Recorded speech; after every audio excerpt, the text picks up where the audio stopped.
फक्त सरकार। आणि मला विश्वास होता की या निवडणुकीमध्ये प्रचंड यश मिळेल।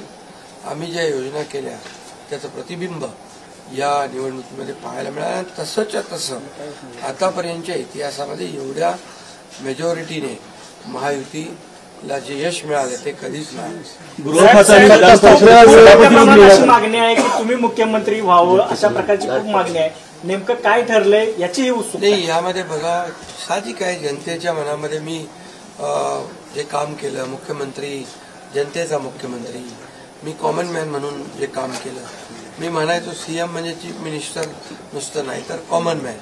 आणि कॉमन मॅन समजून मी काम केल्यामुळे कॉमन मॅनच्या ज्या अडचणी आहेत, दुःख आहेत ते मी समजून घेऊन सोडवण्याचा प्रयत्न केला। त्यामुळे साहजिक आहे लोकांची भावना, पण आणि त्याबरोबर मुख्यमंत्री म्हणून माझ्या नेतृत्वाखाली निवडणुका झाल्या। माझे दोन्ही उपमुख्यमंत्री सोबत होते, सर्व सहकारी सोबत होते आणि मिळालेले यश हे अतिशय प्रचंड आहे।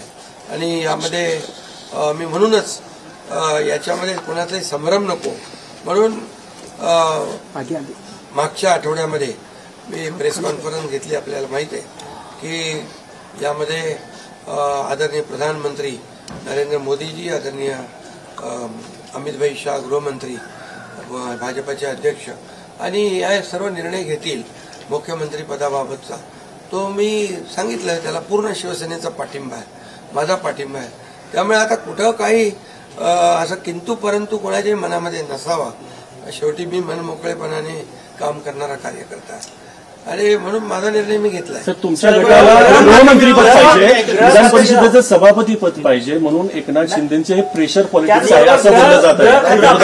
गृहखातं आपल्याला पाहिजे। हे पहा, याच्या बाबतीत चर्चा होईल आता, चर्चा होईल। चर्चेमधून बऱ्याचशा काही गोष्टी निघतील, बऱ्याचशा गोष्टी सुटतील आणि त्यामुळे आम्हाला सर्वात महत्वाचं म्हणजे आम्हाला जे निवडून दिलेलं आहे लोकांनी, त्या लोकांना ज्या काय आम्ही कमिटमेंट केलेली आहे त्या राज्याच्या विकासाच्या दृष्टीने किंबहुना ज्या आम्ही लोकांची बांधील आहोत ही बांधिलकी आम्हाला जपायची आहे। सगळ्यात महत्वाचं मला काय मिळालं, कुणाला काय मिळालं यापेक्षा जनतेला काय मिळणार आहे।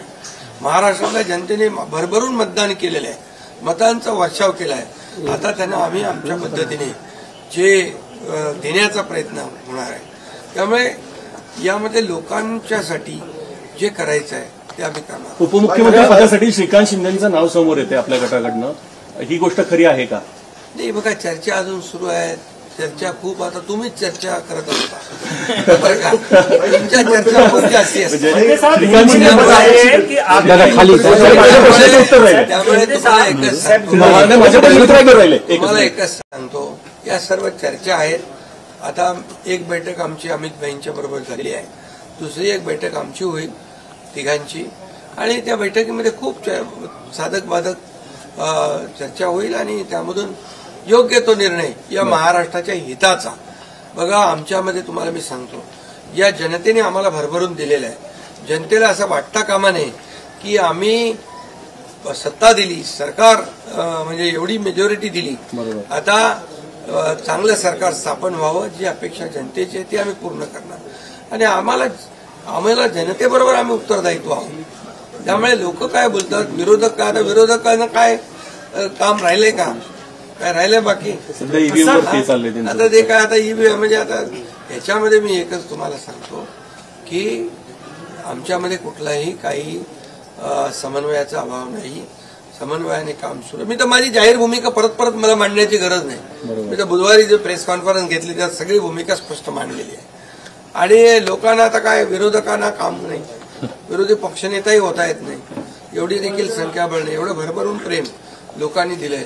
त्यामुळे आता ईव्हीएम आणि या सगळ्या गोष्टींची चर्चा चालू आहे। बघा, झारखंडमध्ये ते जिंकले तेव्हा काय ईव्हीएम चांगलं होतं का? आणि त्याचबरोबर लोकसभेमध्ये ते जिंकले तेव्हा काय ईव्हीएम चांगलं होतं? आता पण लोकसभेचा एक त्यांचा माणूस जिंकलाय या सर्व निवडणुकीत, पोटनिवडणुकीमध्ये। त्यामुळे कर्नाटकमध्ये, तेलंगणामध्ये असेल, झारखंडमध्ये असेल, यामध्ये विरोधी पक्षाला देखील यश मिळाले। त्यामुळे हे लाडक्या बहिणींनी एक आणि सर्वांनीच लाडक्या बहिणींचा मोठा सहभाग याच्यामध्ये या विजयामध्ये आहे आणि लाडक्या भावांना त्यांनी भरभरून प्रेम दिलंय। लाडक्या भावांनी आम्हाला प्रेम दिले, लाडक्या शेतकऱ्यांनी दिले, सर्वांच्या एकजुटीच्या प्रेमामुळे, आशीर्वादामुळे हे सरकार एवढ्या मोठ्या प्रमाणात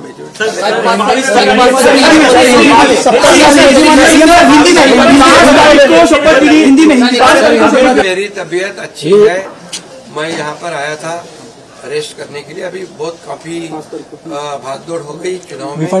मैं एक दिन में 8-10 सभा ली थी और मैंने कोई अभी तक मेरे 2-2.5 साल के कार्यकाल में छोटी मीटिंग कोई मनाता नहीं। मैं यहाँ भी आता हूँ, यहाँ भी जनता दरबार होता है, लोग आते हैं। अभी भी लोग आए मेरे को काम के बहाने।